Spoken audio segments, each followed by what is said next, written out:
Welcome back to CyberDon. This is episode 3 of our 7-part journey into Saudi Arabia's Personal Data Protection Law, the PDPL. Today we move from rights to responsibility, and it all begins with one critical role, the Data Protection Officer. CyberDon, we've covered individuals and their rights, but how do organizations make sure they follow the law? To comply with PDPL, organizations need a solid governance framework. Think of it like building a secure digital structure. First, internal policies. This is your blueprint. It defines how data is collected, used, stored, and protected, all aligned with PDPL principles. Next, defined roles and responsibilities. Who does what? Why does it matter? Everyone, from the C-suite to system admins, must know their part in protecting personal data. Then, operational controls. These are the daily safeguards. Access logs, audits, incident response. They're what keep your defenses alive and responsive. And don't forget training and awareness. A policy on paper means nothing if your team doesn't understand it. PDPL compliance depends on people, educated, alert, and empowered. But to keep this entire structure standing, you need one dedicated guardian at the center of it all, the Data Protection Officer.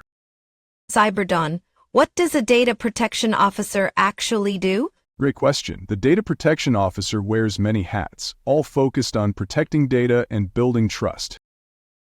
First, they monitor compliance with the PDPL and your internal data policies. They make sure that privacy isn't just written down, it's actually being followed. Second, they communicate directly with SDAIA. The DPO is your organization's go-to contact for regulators, handling inquiries, audits, and anything related to data protection oversight. Third, they lead employee training and awareness, because compliance isn't just a policy, it's a culture, and that culture starts with people who understand their role in protecting data. Fourth, they conduct Data Protection Impact Assessments, or DPIAs. Whenever there's high-risk data processing, the DPO evaluates it carefully to flag any risks before they become problems. And finally, they maintain detailed records of processing activities. That means tracking what data is collected, why it's collected, who it's shared with, and how long it's kept, all in one clear, accountable system. So it's not just a compliance role, it's a leadership role. Exactly. And organizations must support them with resources, autonomy, and access to decision makers. Because if a DPO isn't heard, trust won't be built.